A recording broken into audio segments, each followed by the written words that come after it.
con el fin de que haya alguna pregunta, ¿vale? Ya me habréis aquí 10 minutos antes, pero más que nada, pues hay preguntas. Quiero decir que sí, prefiero agotarla. Muy bien. Ahora. Muchas cosas que se pueden decir. Hola. Bueno, qué buenas jornadas, ¿no? Cuando desde aquí arriba miro la sala, tanto de izquierda a derecha como de principio a fin, veo un montón de rostros jóvenes. Y yo creo que eso es una característica de nuestra profesión, la juventud de la mayoría de sus miembros. Y una característica de la juventud, pues, que hoy además he tenido la oportunidad de confirmarlo con algunos compañeros, es la rebeldía y las ganas de mejorar las cosas, las ganas de transformar el mundo. En ese sentido, el ponente que les voy a presentar ahora probablemente sea la persona más joven de la sala. 72 años. Don José Esquina Alcázar, doctor ingeniero agrícola, doctor en genética, máster en horticultura, lleva trabajando 30 años en Naciones Unidas y yo creo que se ajusta perfectamente a esta definición realmente de juventud, ¿no? Él tiene muchísimas cosas que decir y yo me voy a callar pronto. Solamente recordar una frase que le he escuchado decir en otras ocasiones, porque he tenido la suerte de asistir a algunas de sus conferencias y por lo que sé que este es un verdadero broche de oro a las jornadas. Esa frase, que creo que le define realmente, es la siguiente: comer o comprar lo que se come es una decisión política. Don José, ¿comer es una decisión política? Sí, digamos, ahora no sé si tengo esto o esto, que es este lo pago. Vale.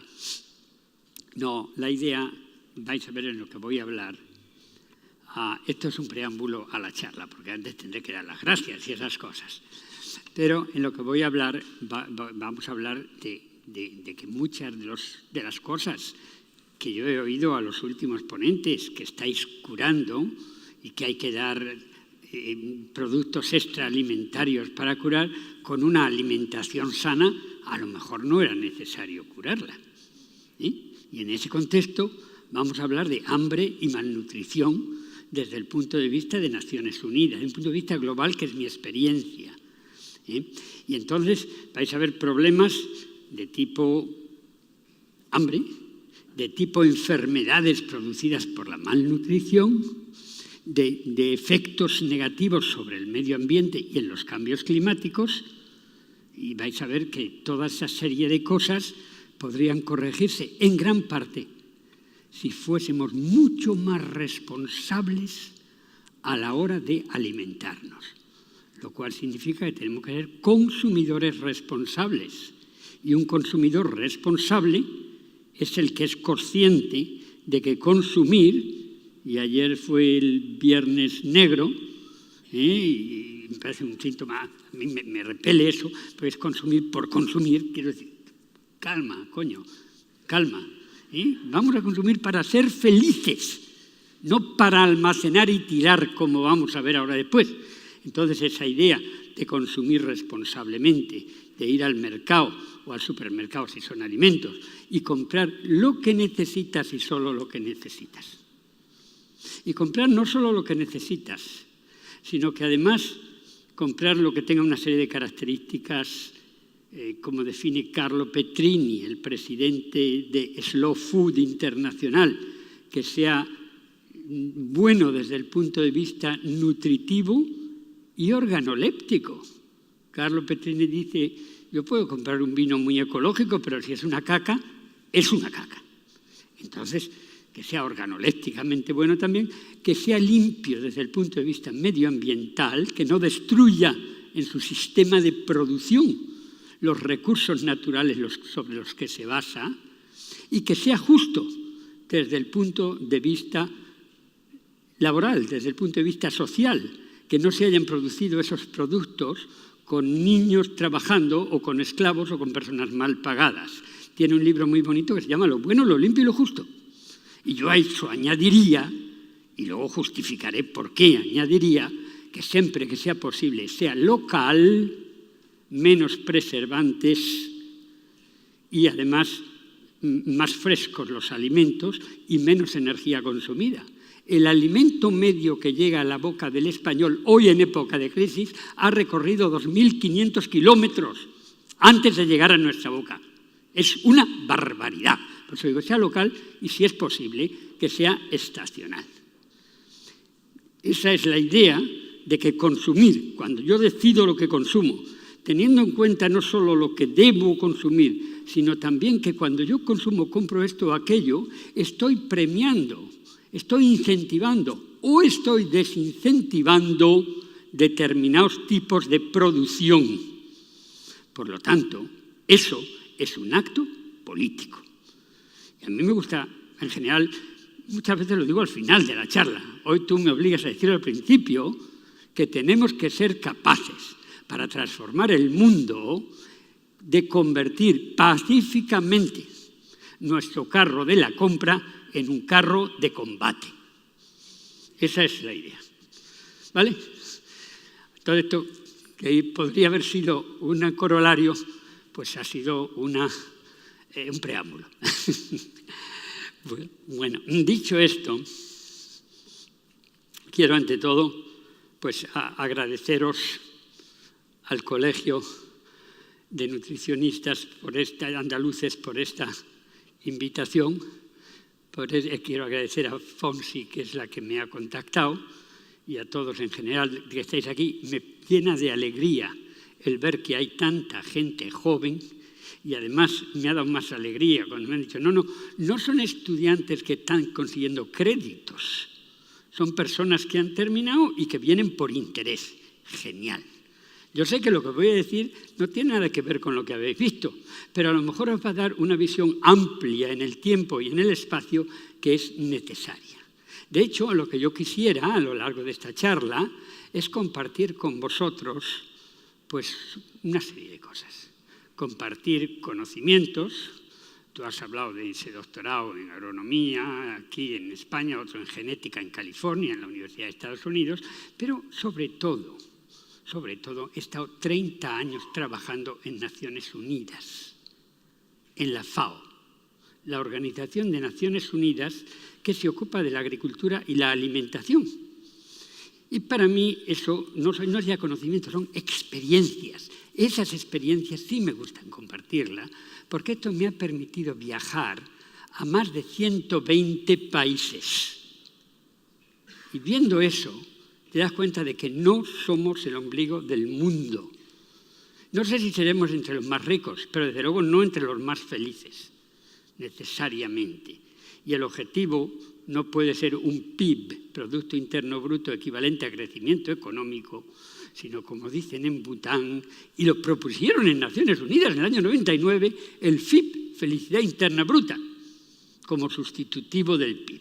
Pero lo que quiero decirte es que tenemos mucho que llevar a otros, pero tenemos también mucho que aprender de los demás. Y este tipo de experiencias también lo que quisiera compartir con vosotros. Y sobre todo, quisiera terminar con reflexiones. De dónde estamos viniendo, dónde estamos en estos momentos, en un mundo tremendamente acelerado, cada vez más deprisa, pero ¿quién marca la dirección? ¿En qué dirección estamos yendo? ¿Y cuáles son nuestros objetivos? ¿Cuál es el futuro? Porque, como veréis ahora, algunas de las cosas que están pasando, la destrucción de los recursos naturales del planeta, la contaminación de los océanos, los cambios climáticos, que no es más que una consecuencia de esa actitud irresponsable de todos y cada uno de nosotros como ciudadanos del mundo. Y basta con la idea de españolitos con ombligo del mundo o de franceses o catalanes o lo que sea. Somos ciudadanos del mundo. Hoy querámoslo o no, somos ciudadanos del mundo. La cosa es así. Las fronteras son cosas del pasado en cierta medida. Sí, las identidades culturales, perfecto. no las fronteras que, como definía alguien hace unos días, son las cicatrices que las guerras han dejado en la superficie de la Tierra. Y entonces, como ciudadanos del mundo, ¿a dónde estamos conduciendo hoy la nave Tierra? Porque hoy sí tenemos la capacidad, por primera vez en la historia de la humanidad, de dirigir la nave Tierra en la dirección que queramos. Y precisamente hoy la nave Tierra está en manos de nadie. Son las fuerzas, lo que deberían de ser los grandes instrumentos poderosos, que serían como instrumentos los que nos deberían de permitir llevar, como decía Teilhard de Chardin, el volante de nuestra evolución. Y cuando hablo de esos instrumentos, estoy hablando de la ciencia, de la tecnología, del mercado, de la misma banca. Esos instrumentos se han transformado en dioses. Pero como un dios, como esos dioses, como esos instrumentos no tienen alma, pues vamos a la deriva. Y entonces este futuro incierto, que es el vuestro, porque el mío se está terminando, es lo que creo que debemos retomar en nuestras manos, a llevar a un mundo más feliz, aunque sea a lo mejor por eso justamente menos consumista, pero que nos dé la satisfacción y nos permita dejarlo a las generaciones futuras. Dicen un sabio proverbio africano, el mundo, el medio ambiente y sus recursos naturales no nos pertenecen, los tenemos en préstamo de nuestros hijos. Nada más lejos de lo que está pasando hoy. Estamos robando, eso sí, legalmente a nuestros hijos. Cuando el día 2 de agosto de este año fue el día de la sobrecarga del planeta, el día de la huella ecológica, en que habíamos ya consumido en el mundo lo que correspondería de recursos naturales limitados y perecederos hasta finales de año. O sea que lo estamos tomando en préstamo de nuestros hijos, porque esos recursos no son reponibles. Entonces, esto, pero ahora vamos a todo eso, que lo he dicho muy en términos muy genéricos, muy filosóficos, vamos a plantearlo a través de la alimentación, de la biodiversidad, del hambre y la pobreza. Podríamos haber cogido otro tema, no lo tomamos porque no es mi tema. Pero lo que quiero decir es que por muchos cauces estaríamos llegando a la misma cuestión. ¿A dónde vamos? ¿Dónde estamos? ¿A dónde vamos? ¿Y a dónde queremos ir? ¿Y qué podemos hacer? Me gustaría terminar con algo con lo que he empezado. ¿Qué podemos hacer? No solo como consumidores, para que el rumbo de la nave sea salvar la nave Tierra y todos nosotros dentro. Bueno.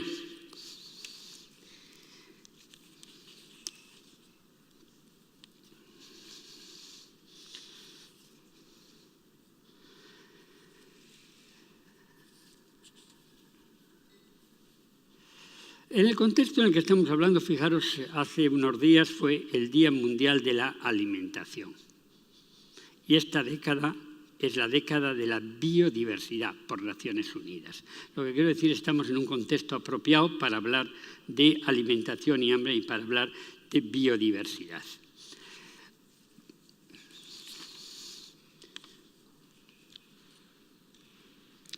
Vamos a empezar poniendo un poquito, quizás también es mi propio prejuicio al venir de la FAO, de las cifras del hambre en estos momentos. ¿Qué está ocurriendo?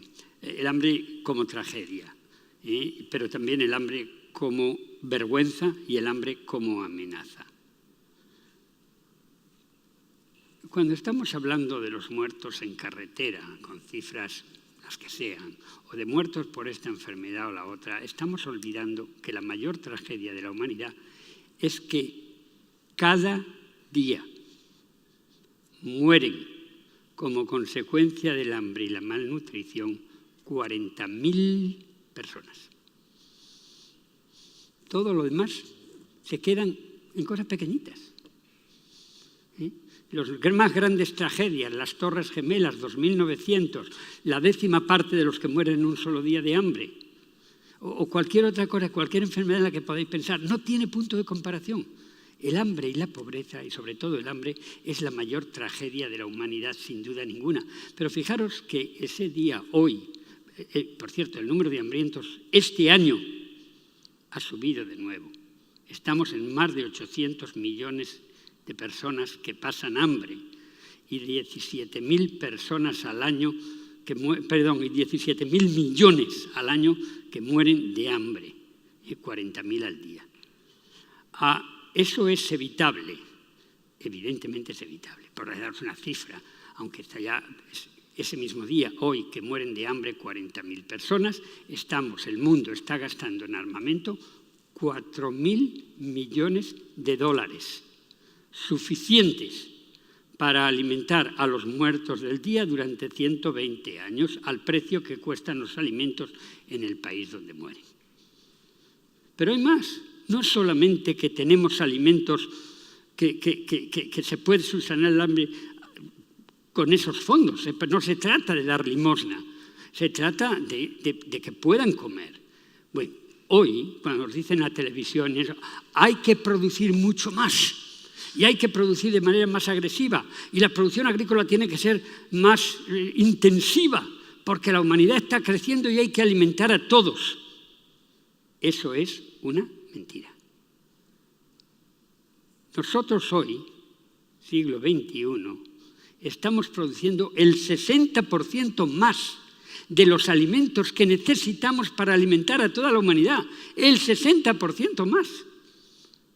El problema no es la producción de alimentos, el problema es el acceso a los alimentos. Y no solamente ahí, en ese contexto, la FAO siempre ha hablado de hambre, hambre, hambre. Desde hace unos años ha cambiado el discurso. Ahora habla de hambre y malnutrición. Y ya no habla de seguridad alimentaria, habla de seguridad alimentaria y nutritiva. ¿Por qué? Durante muchos años, el problema del hambre ha sido muy superior al de la malnutrición. Hoy, muy superior a la malnutrición, estoy hablando en términos de obesos y gente con sobrepeso. En el 2005, por primera vez en la historia de la humanidad, de las que se tienen datos, el número de personas obesas y con sobrepeso a nivel mundial fue equivalente al número de personas de hambrientas. Hoy, 2017, decía que hay más de 800 millones de hambrientos y 1.500 millones de personas obesas y con sobrepeso en el mundo. Y eso no es gratis.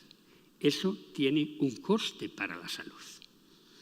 Yo estuve el mes pasado, hace mes y medio, en Bruselas, hablando en el Parlamento, invitado por el Parlamento Europeo, sobre este tema. Y me enteré de cifras que no conocía y que atañen a Europa.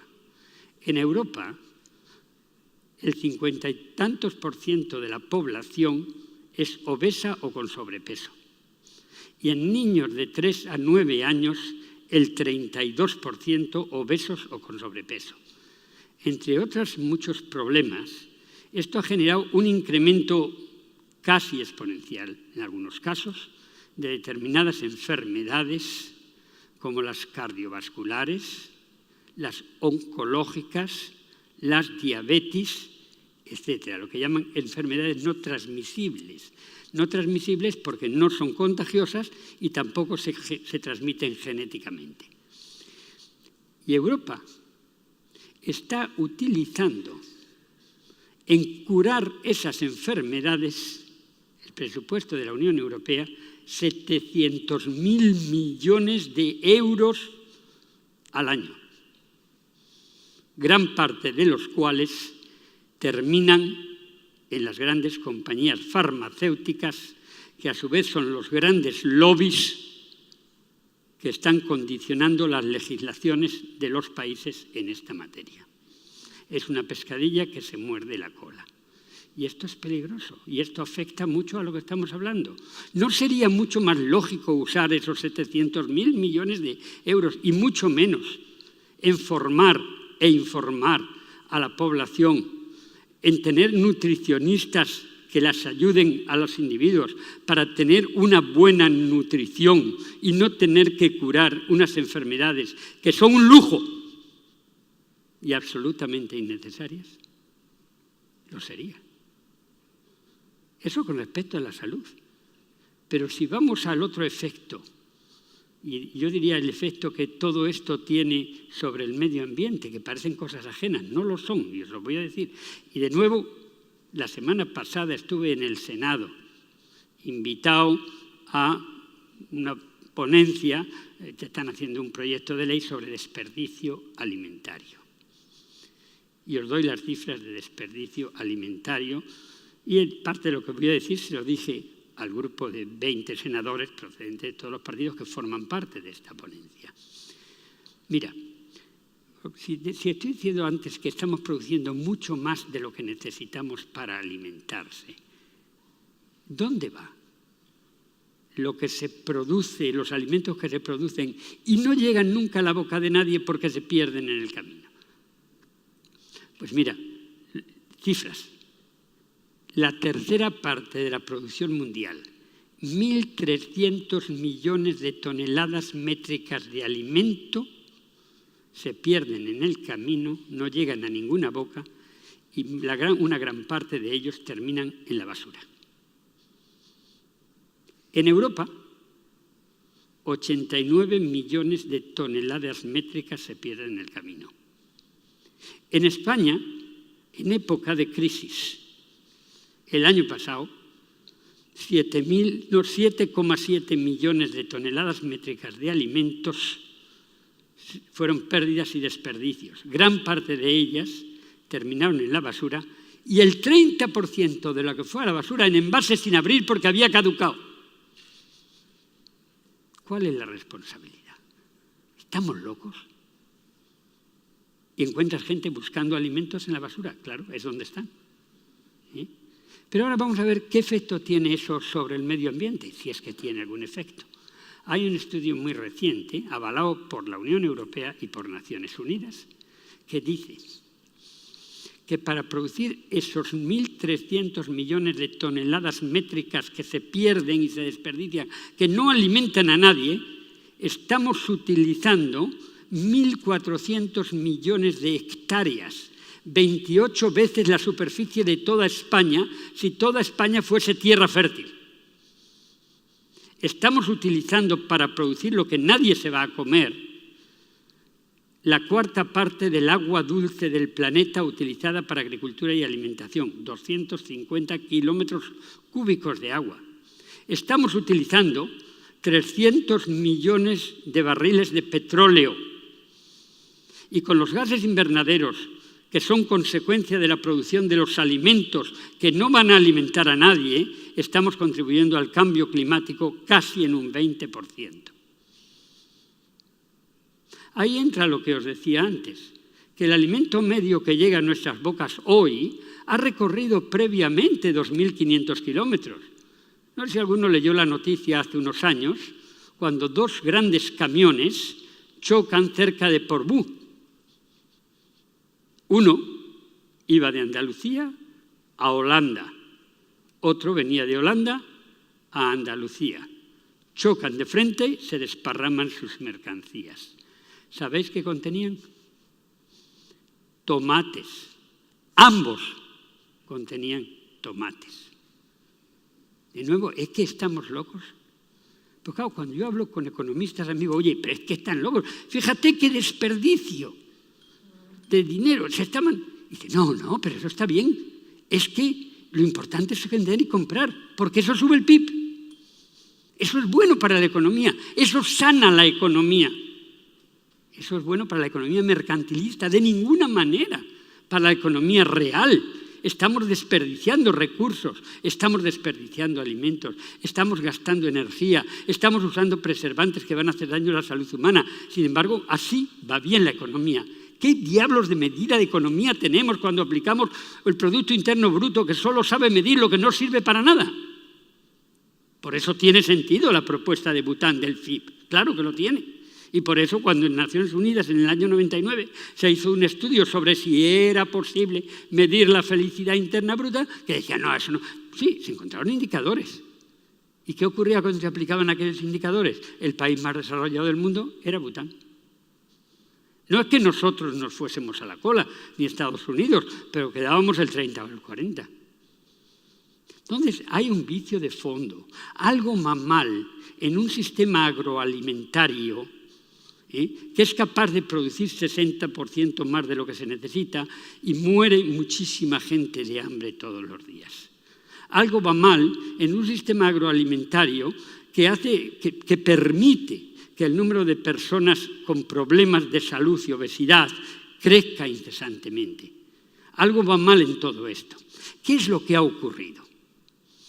Mira, ha ocurrido una cosa fundamentalmente, que hace años se producía para alimentar, hoy se produce para vender. Me explico. Cuando yo era pequeño, y estaba mirando aquí gente de mi edad, pero no había nadie que se parezca ni con mucho, pero quizás algunos lo hayáis leído, o lo haya dicho vuestra mamá o vuestra abuelita, y se me caía un trocito de pan al suelo, mi mamá o mi abuela decía, Pepe, cógelo, bésalo y cómetelo, porque el pan era sagrado. Es la base de la vida, es el alimento. Sin alimento no hay vida. El derecho a la alimentación, que es un derecho humano que no recoge nuestra Constitución, ni ninguna Constitución europea, desgraciadamente, es un derecho humano y sin el derecho a la alimentación no hay vida. Eso es fundamental, mucho más que otras cosas del sexo de los ángeles que se están discutiendo ahora mismo. Bien, ¿qué ha ido ocurriendo a lo largo de estos años? El alimento, de ser sagrado, ha pasado a ser una mercancía. Cuando hablo de sagrado no hablo de religiones, cuidado. Estoy hablando en un sentido mucho más laico, pero más profundo. Ha pasado a ser una mercancía. El alimento se produce para enriquecerse, se produce para vender. Se ha alejado el centro de consumo del centro de producción, se ha deslocalizado la producción, se ha globalizado la producción. Y hoy, algunos habréis leído no hace más de 5 meses, la unión de Monsanto y Bayer, por un total de 65.000 millones de dólares. Pero lo grave es que unos meses antes se habían unido a otras 2 grandes multinacionales de las semillas y de los agroquímicos, que fueron Syngenta y Kenshin. Y un año antes, DuPont y Dow. Y hoy, esos 3 grandes gigantes de las semillas y de los agroquímicos controlan a nivel mundial el 70% de las semillas comerciales del mundo y el 65% de los agroquímicos del mundo. Pero lo que está en sus manos, en las manos de estas grandes potencias que no son potencias políticas, que son potencias comerciales, son potencias económicas, son potencias financieras, que no son malas o buenas, cumplen con su misión, maximizar beneficios. Las que no cumplen con su misión son las leyes, que deberían controlarlas y regularlas. Lo que está en sus manos es nuestra alimentación. Si lo que estuviera en manos de ellos fuese los teléfonos o los coches o las televisiones, podríamos vivir sin ellos, pero es nuestra alimentación. Y como decía, mira, Kissinger, no sé si os acordáis quién fue, ese fue el equivalente al ministro de Exteriores de Estados Unidos durante muchos años, un tipo sumamente inteligente, bastante cabroncete, pero muy inteligente.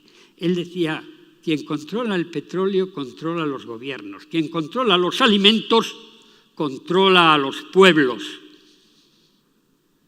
Y es así, es absolutamente así. Entonces, este es un poquito el panorama en el que estamos. Este es un poquito el panorama en el que hay que hacer cosas, hay que de alguna manera cambiar una situación que nos puede llevar a un suicidio colectivo, que nos está llevando en una dirección muy equivocada, y hay que cambiarlo en parte con leyes. De hecho, cuando yo estuve en Bruselas, en el Parlamento Europeo, o en el español, en el Senado, el otro día, era para ayudar, para contribuir con mi granito de arena a legislaciones más honestas, más transparentes, que permitan reducir o cambiar esta situación. Lo harán o no lo harán, porque hay muchos intereses de todo tipo.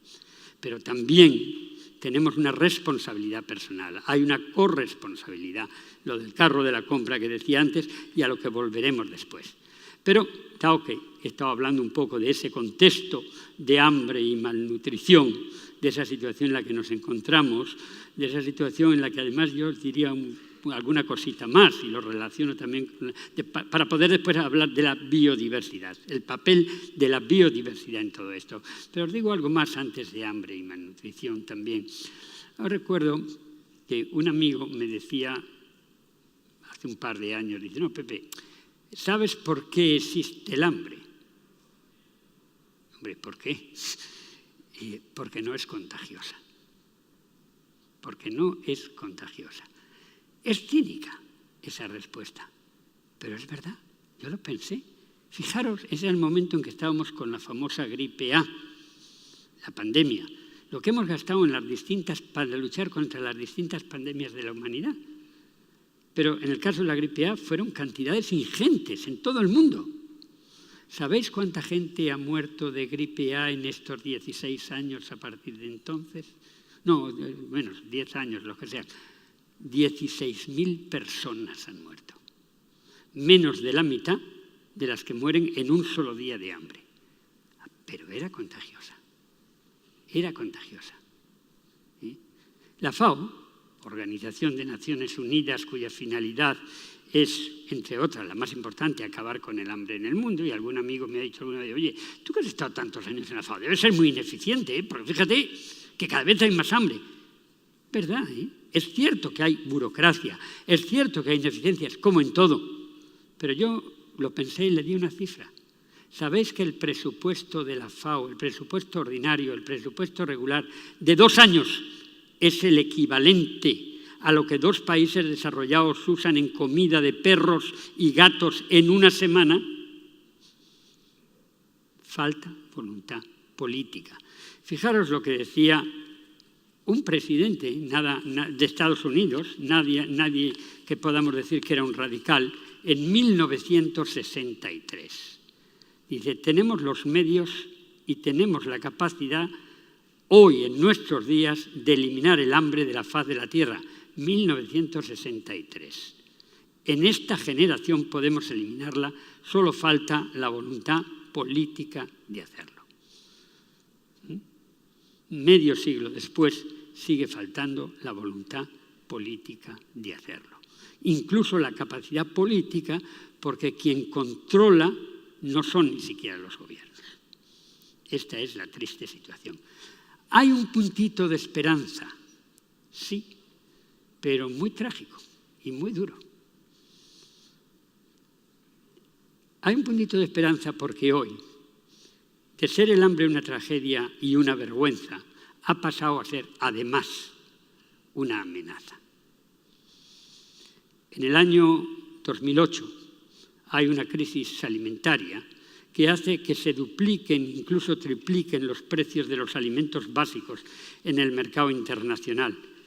Ese año el número de hambrientos en el mundo subió en un 20% y hubo revueltas callejeras en más de 60 países y en muchos de ellos cayeron los gobiernos. ¿Qué es lo que estoy diciendo? Que por primera vez se vieron las orejas al lobo y se vio algo que era obvio, que la seguridad alimentaria está íntimamente vinculada a la paz y la seguridad social, que el hambre es el mayor factor desestabilizador de la seguridad mundial. Y no es casualidad que al año siguiente, en el 2009, por primera vez los grupos plutocráticos del G7, el G20 y también Naciones Unidas colocaron en su agenda de seguridad mundial el tema del hambre. Hasta entonces no se había hecho.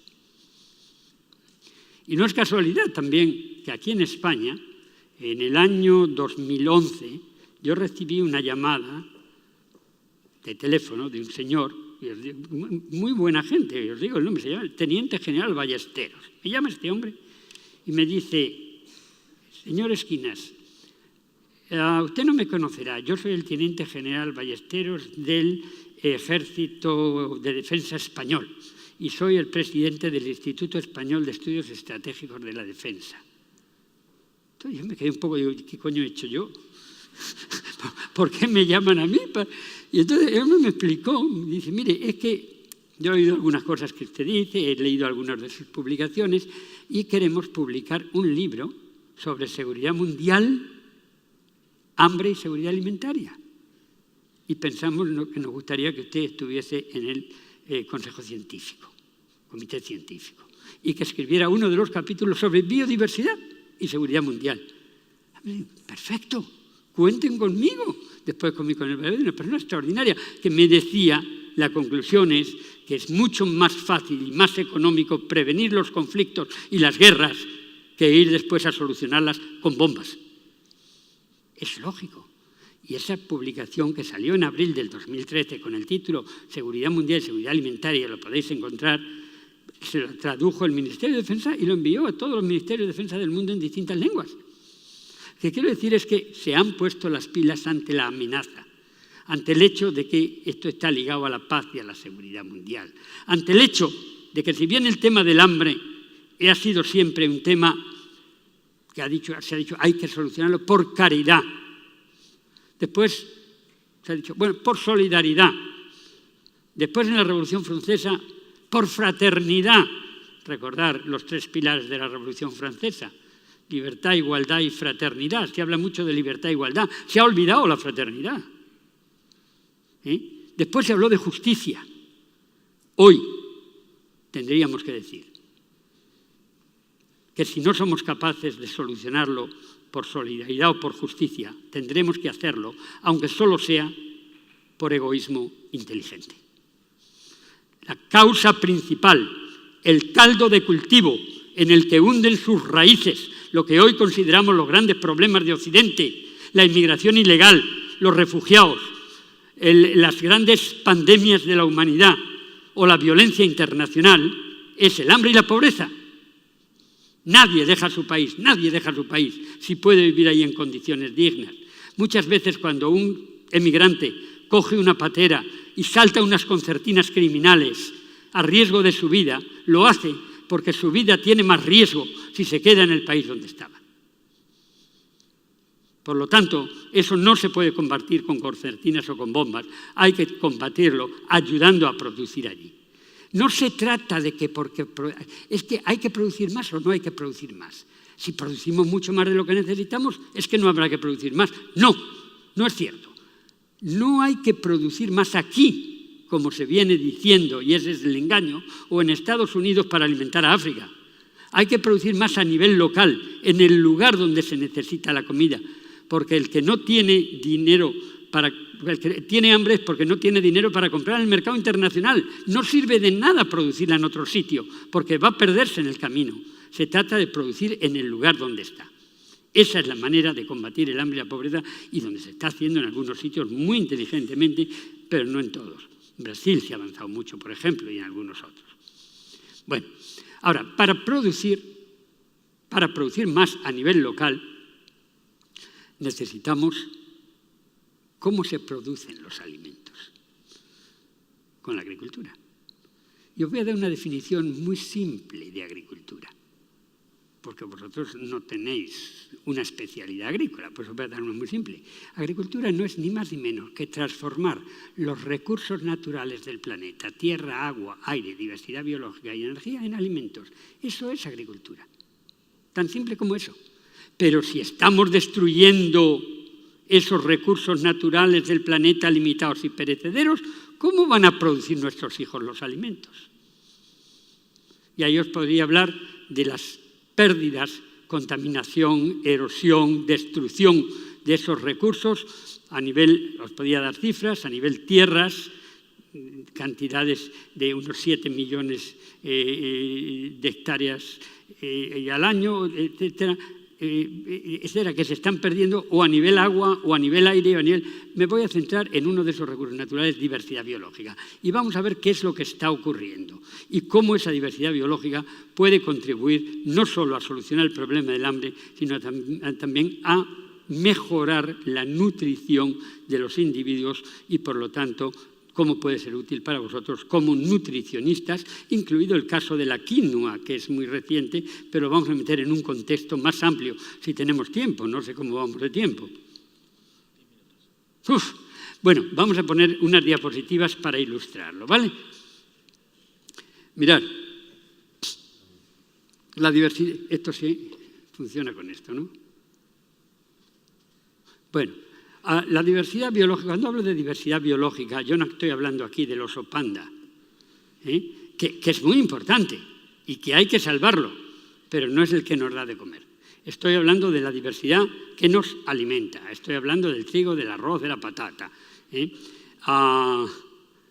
Esta diversidad a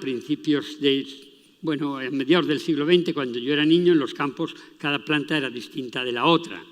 Y había una diversidad enorme, una resistente a una enfermedad, otra resistente a otra. Cuando hablas de 10 minutos, ¿incluye la totalidad? Aparte de las preguntas. O sea, tenemos 20, vamos a usar 10 y luego 10 para preguntar. Muy bien. Había una diversidad enorme dentro de cada variedad. Estos son los campos. Mis padres y mis abuelos eran agricultores, yo les ayudaba en el campo y estos eran el tipo de campos que había. Después, en los años 70, 1970, viene lo que se llamó la Revolución Verde, que consistió en producir plantas homogéneas y uniformes, más productivas, mucho más productivas, pero que para eso necesitaban abonos, pesticidas, insecticidas, esos agroquímicos de los que hablábamos antes, y maquinaria. Y todo eso permitía producir más, pero las plantas eran todas idénticas. Los agricultores los ven muy contentos porque tienen que trabajar menos. Santo y bueno, se consiguió incrementar la producción. Pero, como sabéis, lo que es bueno para el bazo es malo para el espinazo. ¿Y cuál fue una consecuencia no deseada? La pérdida de la diversidad biológica. Pero vamos a ver antes por qué esa diversidad es importante. Y vamos a irnos atrás un par de siglos. ¿Quién sabe de dónde viene la patata?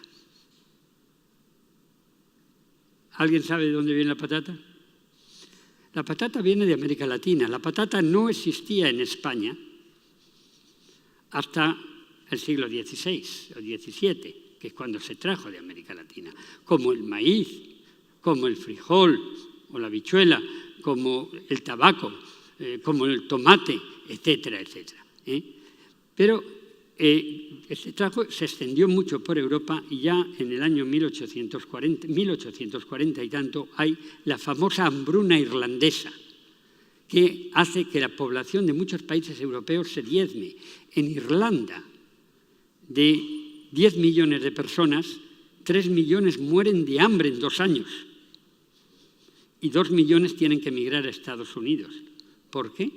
Por una enfermedad de la patata, el Phytophthora infestan, mata a todos los patatares de Europa. Una sola enfermedad. ¿Por qué? Porque todos eran idénticos. Se buscó un producto químicos, pesticidas, insecticidas para hacerle frente. No se encontró nada. Y entonces alguien dijo, bueno, ¿y qué pasa si vamos al sitio de donde viene, a Perú, a Ecuador, a Bolivia? ¿Quién sabe? A lo mejor allí hay algunas patatas resistentes a esta enfermedad. Cuando llegaron allí, esto es lo que encontraron. Las patatas no eran marrones, redonditas y pequeñas. Las patatas podían ser de todos los colores, formas y tamaños. Y cuando las partes por medio, esto es lo que encuentras. Los colores, los sabores, todo es distinto. En esta inmensa diversidad, claro que encontraron resistencia al Phytophthora infestan, a esa enfermedad. Lo trajeron a Europa, se incorporó en la patata europea y se resolvió el problema. Pero esa diversidad era fundamental y esa diversidad es la que perdimos en la Revolución Verde en los años 70 para los demás cultivos. Por eso no es un juego, no es solamente una cuestión de sabores, colores y tamaños. Ni siquiera es una cuestión de contenido en proteínas, en aminoácidos esenciales, en lisina o en gluten o no gluten. Es una cuestión de supervivencia. La biodiversidad es la base de la vida.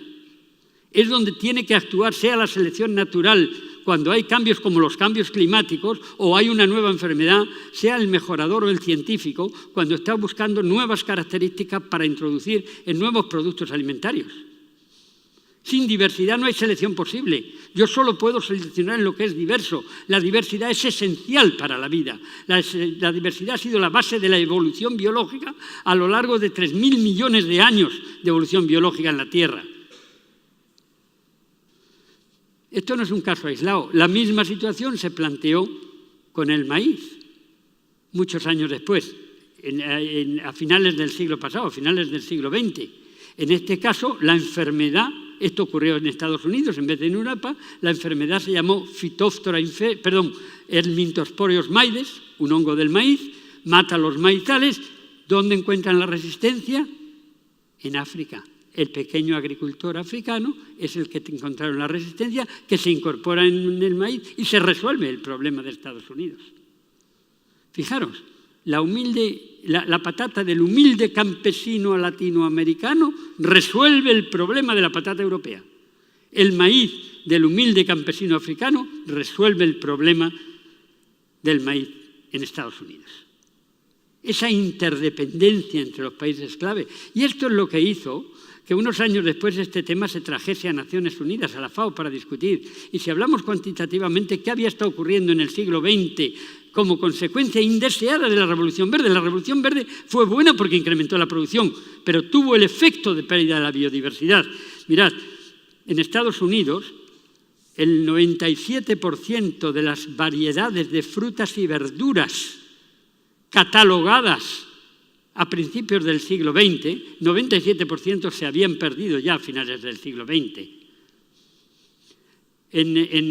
Bueno, podría citar muchos otros ejemplos. En la India, de más de 30.000 variedades de arroz catalogadas a principios del siglo XX, hoy solo 12 contribuyen, solo 12 son las que se cultivan en el 75% del territorio nacional. Y si hacemos así para todos los cultivos, los 20 cultivos más importantes, estas son las cifras a lo largo del siglo XXI. Se ha perdido casi el 95% a lo largo de un siglo de la diversidad biológica que existía en estas variedades. Esto se puede guardar en bancos de germoplasma o se puede guardar en el sitio, esto pues lo voy a saltar. Voy a saltarme algunas cositas. La interdependencia entre países que hablaba. Cada país necesita encontrar esa diversidad en otro país para sus alimentos. Si España necesita en el 90% de los casos para resolver el problema de sus cultivos, ir a la diversidad que existe en otros países. Y esta es por continentes, pero también lo voy a saltar.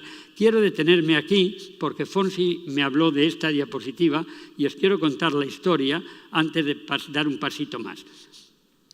Esta es la historia, esto es para ligar dos cosas. Habéis oído hablar muchas veces de la importancia de los conocimientos tradicionales, cosa que es importantísima en medicina. Daros cuenta que aún hoy las plantas medicinales son la base de la medicina en el 80% de la humanidad. Y en nuestras propias farmacias, un alto porcentaje tienen su origen en productos sintetizados después en la farmacia, pero encontrados en esas plantas medicinales. Bien, esos son conocimientos tradicionales. Tú puedes mantener la planta, si no tiene la receta no sirve para nada. Pero hay otros conocimientos tradicionales. Y os cuento el caso de este señor. Mirad, yo en los años 70 hice mi primera tesis doctoral, la que hice aquí en España, con melones. Colecté en la península ibérica unas 380 variedades distintas de melón, distintos colores, distintas formas, distintos tamaños, distintos sabores, distinto poder nutritivo. Hoy no vais a encontrar más de 8 o 10 en los mercados, sin duda. Pero os cuento lo que quiero decir con conocimientos tradicionales. En las Urdes, lo que era entonces la región más pobre de España, encontré a este señor en la provincia de Cáceres, estaba yo en la carretera, acabado de colectar un par de variedades de melón que se estaban perdiendo. Y llegó este señor con su burrito. Yo estaba esperando el autobús. Era estudiante y no tenía coche, ¿verdad? Y él me dijo, usted no es de aquí, ¿verdad? Digo, no, señor. ¿Y qué hace usted aquí? Mire, estoy colectando semillas de melón. ¿Y eso para qué? Entonces le expliqué lo que estoy diciendo, porque se está perdiendo, porque esto es muy importante, porque hay resistencia a enfermedades, porque puede haber tal, porque lo van a necesitar en el futuro. Y me miraba con esa cara, que yo decía, ¿se está cachondeando de mí o no? ¿O está en serio? Y estuvo escuchando mucho tiempo, les dije lo que les estoy diciendo, y ella dice, ¿sabe usted lo que le digo? Que tiene usted razón. Que tiene usted razón. Porque aquí, cuando hace 10 años hubo aquella enfermedad tremenda de los tomates, se murieron todos los tomates menos los del tío Tortilla. Y gracias a eso hoy cultivamos tomates. Y cuando hace tanto tiempo, hizo 3 años con mucho frío, se murieron todas las sandías menos las de Menganito. Y por eso tenemos ahora sandía. Y luego hizo una reflexión y dice, qué pena que mis hijos no lo entienden.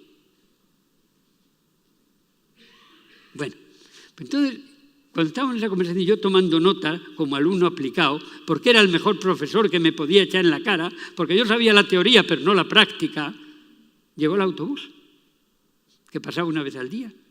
Y digo, bueno, mire, yo le agradezco infinito, usted me ha enseñado mucho, pero me tengo que volver a Madrid. No, usted no se va. Hombre, mire, es que aquí no hay ni hoteles, se queda usted en mi casa, pero tenemos que seguir hablando. Y, hombre, pero es que mis amigos he quedado con ellos, pues que esperen. Si es que he quedado para cenar y van a esperar en la calle. Y claro, allí no había teléfono, imagínate, móviles, te estoy hablando del año 71. Pues allá ellos, pero no pasa nada, usted no se preocupe, si no les va a pasar nada, no sé qué y tal. Y entonces yo estaba en la duda, me apetecía, pero no, me voy. Dice, mire, si usted se queda, yo le voy a dar, me hizo chantaje. Le voy a dar las semillas de un melón, que cuando los otros se mueren, los míos no. Usted verá. Entonces me quedé dudando, necesitaba el empujoncito, digo, me quedo. Y entonces me quedé, dormí en su casa, pero antes fuimos por las semillas del melón. Me acompañó y llegamos es aquí mismito. Aquí mismito fueron 2 horas y media él y yo en el burro. Me dio las semillas, las guardé, tomé muchas notas y me fui feliz. Había aprendido mucho, con un montón de cuartillas llenas. Y yo pensé que la historia se había acabado ahí. Pero ¿realmente se había acabado ahí? No. Cuando todas aquellas semillas que había colectado se enviaron a análisis a los laboratorios, las semillas de los melones de este señor eran resistentes a un tipo de fusarium, a una enfermedad, a un hongo, que no había ninguna semilla comercial en el mundo que lo fuese. Y hoy esa resistencia ha sido incorporada en laboratorios científicos a la inmensa mayoría, si no a todos, los melones comerciales del mundo. Y de este señor tengo esta foto, pero no sé ni cómo se llama. Y lo malo además es que lo han patentado. Y esas semillas se venden ahora con patente y cuando compras el melón vas a pagar el royalty. Pero no va a este señor, va a otro lado. Va a las grandes, va a Monsanto o va a esas grandes compañías de las que hablaba antes. ¿Veis cómo se liga también la diversidad biológica con esa otra diversidad cultural de conocimientos tradicionales que se mantienen muchas veces solamente en las lenguas nativas, sobre todo cuando hablamos de recetas para plantas medicinales? ¿Veis que es una tragedia que se pierdan también esas lenguas nativas si queremos mantener la información sobre plantas medicinales? Y sabéis que según datos de la UNESCO, en el siglo XX se han perdido el 70% de las lenguas que se hablaban a principios de siglo y que hoy, de las que quedan, solo muy pocas se enseñan en las escuelas. Bueno, todo esto nos lleva a que todos estos debates en FAO, a través de una comisión intergubernamental de 180 países, de la que yo era el secretario general, desembocó, después de 20 años de durísimas negociaciones, en un acuerdo internacional que es el Tratado Internacional de Recursos Fitogenéticos. Os lo digo eso para deciros que sí hay esperanza, que aquello se aprobó, que hoy ese tratado internacional tiene un artículo 9 que se llama Los derechos de los agricultores tradicionales, en la que se buscan los incentivos para que estas personas sigan manteniendo la diversidad y participen en la distribución de beneficios derivados de esos conocimientos tradicionales y de sus propias semillas. Podría explicaros muchísimo más de esto, pero sobre con esto para deciros la importancia que esa diversidad biológica tiene para todos. Cuando me pones aquí 3 minutos, ya te refieres, incluido el debate. ¿No lo hemos Tenemos 10 minutos para preguntar. Voy a decir una cosita para provocar también las preguntas, que era, que os quería decir sobre esto.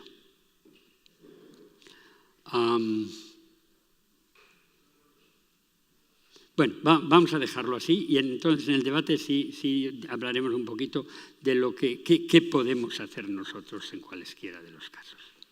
Sí, ya sé lo que os quería decir y no quiero dejar de mencionarlo. Aquí he hablado de la diversidad entre variedades de una sola especie y he hablado también de la diversidad dentro de las variedades, que es la que nos va a permitir afrontar los cambios climáticos. Esas son las verdaderas variedades inteligentes. Pero no he hablado de una cosa que estoy seguro que os interesa mucho, que es la diversidad biológica entre especies. Entre especies. Según datos de la FAO, el ser humano ha utilizado a lo largo de su vida sobre la Tierra para alimentación y agricultura entre 8 y 10.000 especies distintas. Hoy, cuando hablo de especies, una especie del tomate, otra el pimiento y otra el arroz. Hoy, estamos cultivando comercialmente no más de 150 y solo 4, trigo, arroz, maíz y patata, contribuyen con más del 60% a la alimentación calórica humana. ¿Dónde están esas otras series de miles de especies? Se llaman especies infrautilizadas, especies de los pobres o especies marginadas. Y de ahí es el gran vivero de los llamados superalimentos, que de vez en cuando sale la quinoa, o sale el goji, o sale tal. Esas son. Si vosotros vais a la región andina, por ejemplo, los cultivos que han sido la base de un imperio incaico de 5.000 kilómetros de longitud, desde el sur de Colombia y Venezuela hasta el norte de Argentina y Chile, pasando por todo Ecuador, Perú y Bolivia, los cultivos principales eran la quinoa, la cañigua, la oca, el oyuco, la mashua, la arracacha, el tarwi. ¿Os suenan? A ninguno, a menos que seáis de la región. A ninguno. Eso era la base de ese imperio. Esos eran los cultivos sagrados. Esa es la quinoa que ahora hemos descubierto, entre comillas, que tiene el 20% más de contenido en proteínas que nuestros cereales, que tiene lisina y triptófano, además de los demás aminoácidos esenciales, que no tiene gluten, que tiene contenido en micronutrientes como el hierro, el calcio, etc., y que le llamamos cultivo milagroso. Hoy, lo descubrimos en el 2013, descubrimos, entre comillas, era el cultivo sagrado de los incas, lo que es el pan para nosotros, hasta que llegó el hombre blanco, hasta que el cruce de culturas hizo que el verdadero cultivo sagrado fuese el pan, porque llegó una religión distinta en el que el pan nuestro de cada día, danosle hoy. ¿Por qué el pan y no el alimento nuestro de cada día? Ahí hay una colonización nutritiva que tenemos que evitar, porque tenemos que enriquecer nuestra alimentación y tenemos que diversificarla. Pero esos cultivos están ahí, no por descubrir, porque están descubiertos, pero sí por recuperar para Occidente, especialmente en tiempos de cambios climáticos. Y con esto ahora ya sí acabo y las preguntas que queráis. Bueno, el profesor Esquina debe de coger un tren dentro de 32 minutos, así que tenemos 6 minutos para preguntas.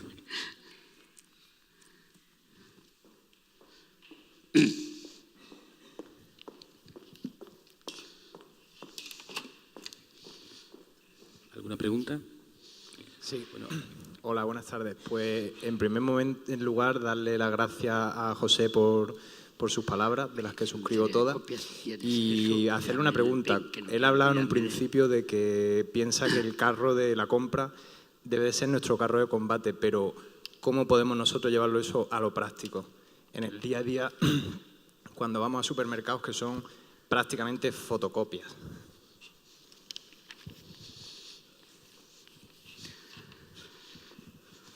Vamos a recoger alguna preguntita más y así os contesto a varios si os parece bien, pero me parece muy oportuno la pregunta que has hecho. Es muy importante.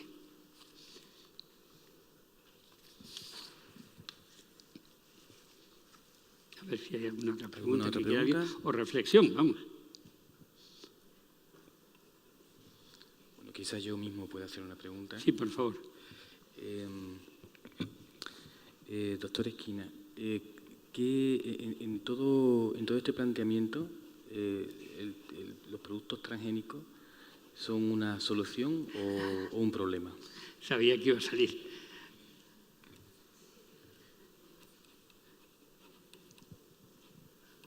Más. No, te voy a contestar, a pesar de que es muy peligroso contestar en 2 minutos a una pregunta como esa, porque no, las cosas nunca son blancas y negras. Más.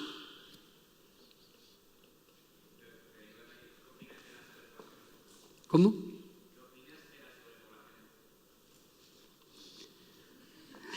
Muy bien. ¿Algo más? Bueno, pues... no, adelante. ¿Me permite? Doctor Esquina, la pregunta es, con respecto a los superalimentos, ¿sí? ¿Consideras tú que es una buena denominación llamar un superalimento? Horrible. Superalimento? Pero eso es lo que yo quería. Gracias. No hay un superalimento, hay una alimentación variada en el que todos los alimentos, cuanto más diversificado, mejor. Ya te he respondido, pero vamos, no, eso es un marketing.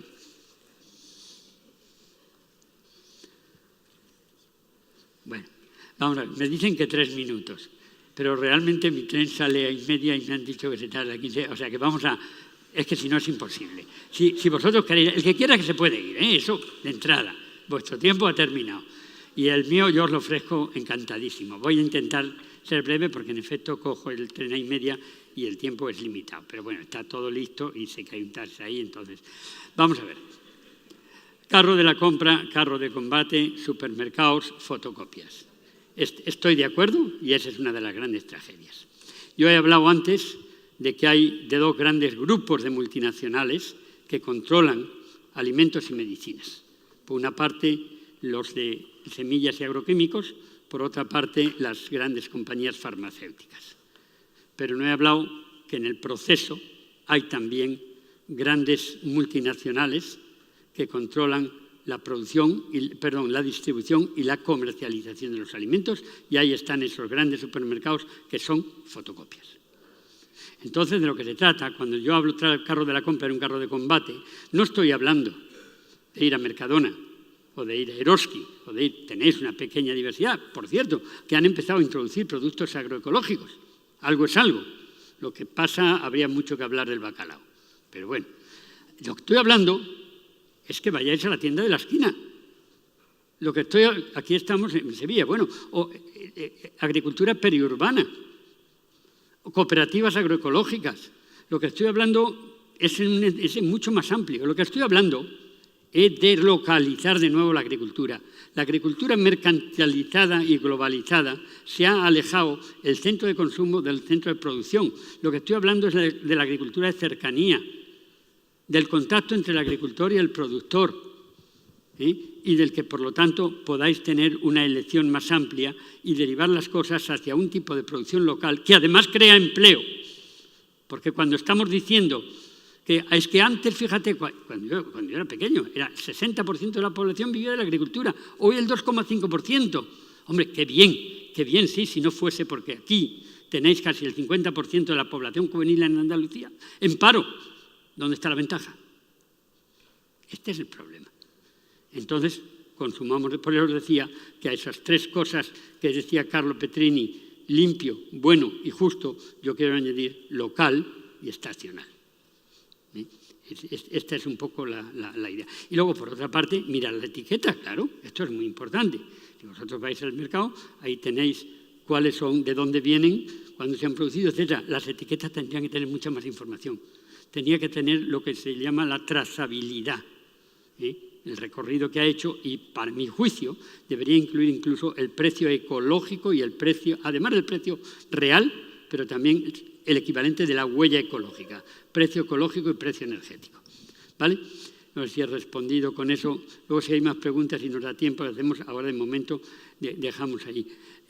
Segunda pregunta, la de los transgénicos, te la dejo para la última, porque es más complejita de contestar.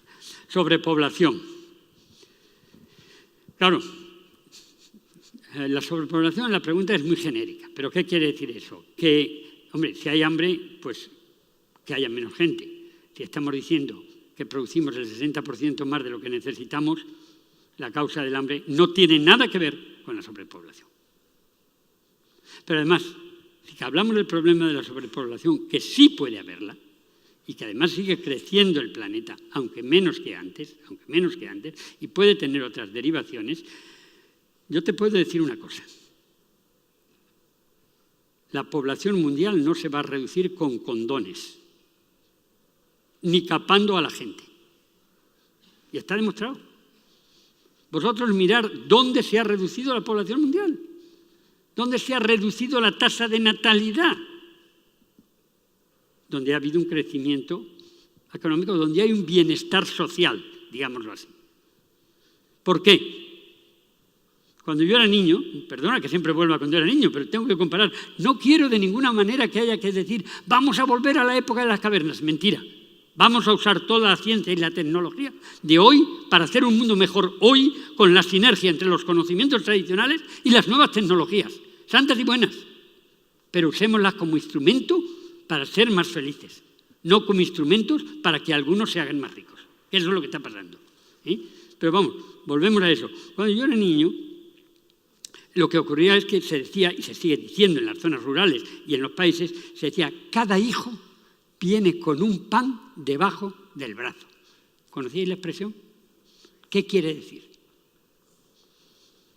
Quiere decir que es una fuerza de trabajo. Para el agricultor es alguien que le va a ayudar. Para el no agricultor es alguien que va a trabajar y cuando él sea viejo va a ser el bastón de su vejez. Eso ocurre en una sociedad donde no hay seguridad social, en una sociedad donde no hay bienestar. Tú no tienes nadie que se ocupe de ti cuando seas viejo. El hijo es imprescindible si quieres sobrevivir. Y cuanto más mejor, porque más posibilidades tienes de que te cuiden. ¿Cuál es la solución? ¿Qué es lo que ha pasado en los países desarrollados? Cuando has establecido sistemas sociales y un sistema de seguridad social y de bienestar que te permite atender a los enfermos independientemente de que tenga familia o no, ya no necesita tener hijos. Y en España estamos a la cabeza en la reducción del número de hijos. Y vamos reduciendo cada vez más, hasta el punto de que ahora mismo el problema es a la inversa. Hemos invertido la pirámide demográfica. Bien, pues esa es la solución en los demás países. No es imponer las castraciones o los condones, porque le van a hacer agujeritos a todos, aposta, porque necesitan hijos para asegurar su vejez. No sé si he respondido a tu pregunta sobre población. Es muy simplista la que te están dando de decir, este es el problema y por eso la inmigración. Eso es mentira. La inmigración es consecuencia de otras cosas, como os decía antes. Superalimentos, bueno, de hecho ya creo que te contesté con eso, se puede elaborar muchísimo más ahí y me hubiera gustado, pero no tenemos tiempo. Transgénicos. Vamos a ver alguna diapositiva de aquí. No, para atrás. Bueno, este es el Tratado Internacional del que os hablaba, Derechos del Agricultor. Este es el primer... Bueno, los transgénicos, para los que no lo sepáis, consisten esencialmente en lo siguiente. El sistema que ha permitido la evolución biológica en la vida es el intercambio de genes entre progenitores. Pero ese intercambio de genes, la reproducción sexual, se hace siempre entre individuos de la misma especie. Dos individuos de especies distintas no pueden cruzarse. De hecho, la definición de especie es el conjunto de individuos que se cruzan entre sí, ni más ni menos. Científicamente hemos encontrado un mecanismo que nos permite saltarnos la reproducción sexual e intercambiar genes entre especies distintas, a través de vectores, que normalmente son virus que son transportados por mosquitos o por otros insectos. Y después se selecciona sobre eso. Y eso se llama, lo que se produce ahí, se llamaría transgénico. Entonces, pues un caso extremo, porque se decía, hombre, esto entre especies afines, sí, pero especies muy distintas. Bueno, pues esto que veis brillar es una planta de tabaco con los genes procedentes de una luciérnaga. Esto es un transgénico. Aquí no tenía una utilidad práctica, pero veis que tiene los genes de una luciérnaga y que por tanto se demostró que técnicamente eso se puede hacer. Aquí tenemos otro con sí utilidad práctica. Veis ahí una planta de fresa, con fresas debajo, con flores y con una capa de hielo creciendo a menos 10 grados de temperatura en el norte de Canadá. Esa planta de fresa tiene los genes procedentes de un pescado ártico. Ahora el tema viene, ¿eso es bueno o es malo? ¿Eso puede ayudar a resolver el problema del hambre en el mundo o no puede ayudar a resolverlo? Ese es el planteamiento, esa es la duda que tenemos. Para mí la respuesta no es blanca o negra. Vale. No es blanca o negra. Esto no es per se malo o per se bueno, pero implica riesgos y, sobre todo, incertezas. Yo hablaría de 3 tipos de riesgos y algunas incertezas. ¿Hay un riesgo para la salud humana? Mi respuesta como científico, pero es una opinión, es no está probado fehacientemente que lo haga. que lo haya. Pero no quiere decir que no lo haya, porque los experimentos que se están haciendo están siendo financiados por las propias empresas que les interesa demostrar que no hay riesgo para la salud humana. Por lo tanto, ahí yo no hablo de riesgo, hablaría de incerteza. Y por lo tanto, principio de precaución aprobado por Naciones Unidas. ¿Hay un riesgo para el medio ambiente? Sí.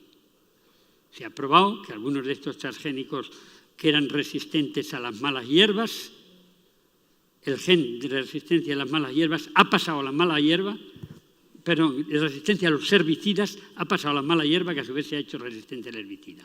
O genes de resistencia a parásitos ha pasado a los ecosistemas de al lado, que ha cambiado completamente el bioecosistema. Pero también el eucaliptos en su momento causó un problema, o sea que no es... Tercer tipo de problema, que era el que menos se habla y es el más fuerte, socioeconómico. ¿Quién controla los transgénicos? Monsanto, Syngenta, DuPont, justamente esas grandes compañías poderosísimas que además hacen transgénicos que no pueden multiplicarse per se, donde creas una dependencia de las semillas que tienes que comprarlas cada año y por lo tanto el control de la agricultura y de la alimentación es cada vez mayor. De ese se habla menos, pero es el problema real que ahí sí claramente está ocurriendo y está confundiendo lo demás. Os podría contar muchísimos ejemplos a base de una publicidad engañosa, etcétera, etcétera. Entonces, lo de la trazabilidad y el poder decir al menos que el consumidor sepa si hay transgénicos o no, me parece un deber y una obligación. Lo he reducido mucho, pero esa es la idea. Yo quería darle las gracias al doctor Esquina y pediría un enorme aplauso para él.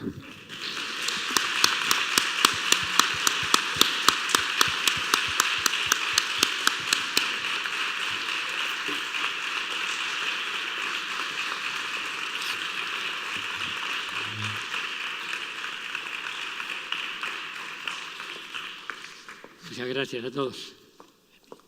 Así. Si me lo cierras, si le puedes sacar 6.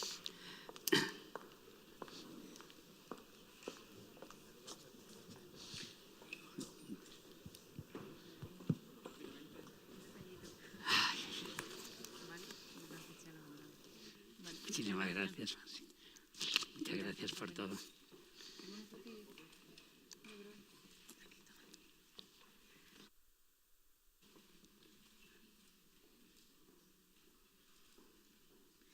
Me tienes que enviar una copia de la foto, ¿eh? Vale. Vale.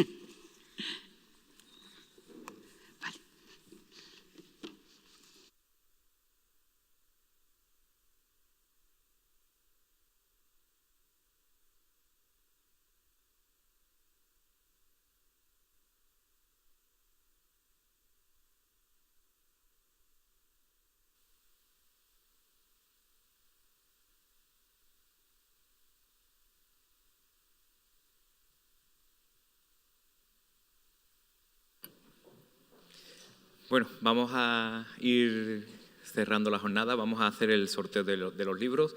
Necesitaríamos otra mano inocente, voluntaria, que se considere inocente.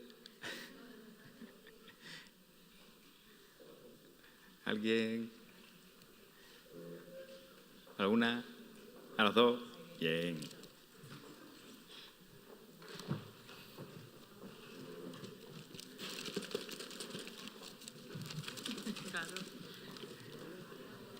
Número, número y color, hay que decir, ¿vale? Vale. Número y color del esto. Que pilla. Lo tengo que dar la vuelta, porque no me cae la mano. Sí.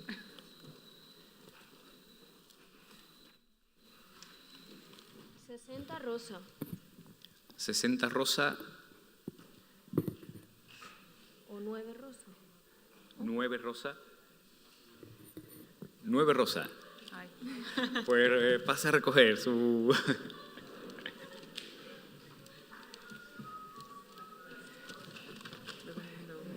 Vamos a... No, son 4. Te vamos a dar trabajo, sí. Cristina.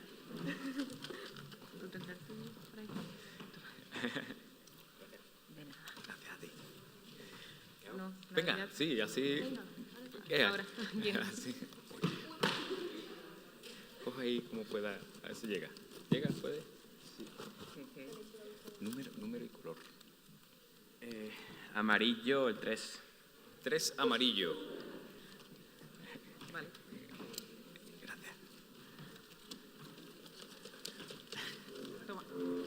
Y meto por ahí. Sí, a ver que sí. Número. ¿Puedo? Color y número. Ah, el 23 lo tengo yo también. Sí, no te pues, pues, Pues coge tienes que, otro, no. tienes que coger solo. Es que soy una amiga y la toco. ¿Puedes? Sí. El 35 amarillo. ¿Sí? 35 amarillo. Esto parece el bingo. ¿Verdad? Toma. Y no sé, mete ahí.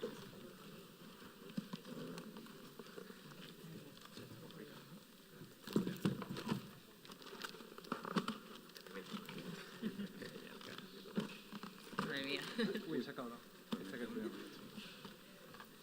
28 rosa. Bingo. Ya el último.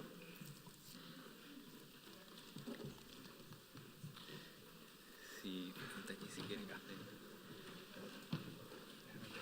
Toma. Vale. Poneros pues, Poneros los 4 y una foto.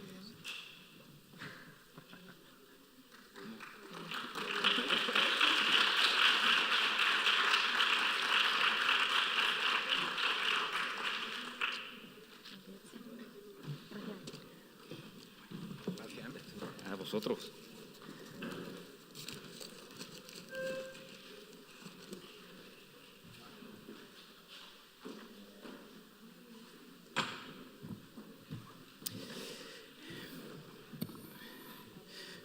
Bien, pues desde la organización de la jornada, desde el Colegio Profesional, esperamos que os haya resultado provechoso. Sabemos que ya estamos cansados después de tantas horas. Después de la comida nos han mantenido alerta y ahora también nos han mantenido bastante alerta, que es la forma de exponer. Queremos agradeceros a todos el haber participado, a los que estáis por ahí en casa también. Y esperamos que haya sido pues bueno, de vuestro agrado y que las jornadas del año que viene sean más y mejor. Antes, me gustaría que los miembros de la Junta que están por aquí, que han sido parte de los que han organizado la jornada, pues se acercasen conmigo. Rocío, Fonsi, Isa, Pablo, Inma, Ana.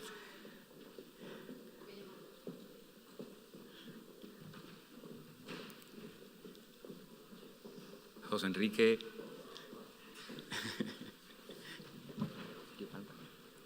Ana Márquez.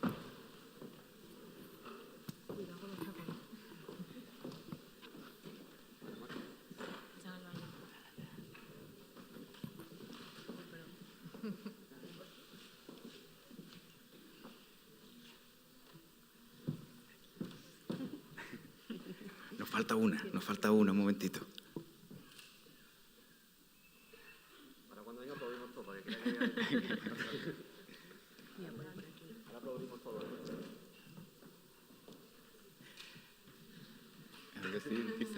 ¿Algo que decir? Que ahora cuando venga aplaudimos todos. Sí. Bueno, por hacer un poco de tiempo, eso, esperamos que hayáis disfrutado de las ponencias. Si alguien tiene alguna opinión que quiera compartir con el resto de compañeros sobre qué le ha parecido, qué ponencia le ha resultado más destacable o alguna opinión que nos enriquezca también pues, para poder tener en cuenta para el año que viene. Bueno, parece que Ana. Bueno, sobre todo el hecho es que el hecho de subir aquí a los miembros de la Junta Directiva del colegio es porque sepáis que detrás del colegio hay una serie de personas que estamos trabajando día a día para el reconocimiento de la profesión y para haceros llegar pues, formación, servicios, dar a conocer la figura del dietista nutricionista, tanto a población como al resto de profesionales sanitarios, y que el colegio no es un ente que funciona solo, ¿no? Sino que detrás hay una serie de personas que están invirtiendo mucho trabajo y mucho tiempo personal y profesional para sacar adelante nuestra profesión, ¿no? Y por eso quería que saliesen y que agradecerles su colaboración desinteresada desde hace ya 4 años y que sin su colaboración pues estas jornadas y el desarrollo del colegio pues no sería posible, ¿no? Entonces creo que es un reconocimiento que se debe tener hacia nuestros compañeros que están de forma desinteresada colaborando, ¿no? Así que...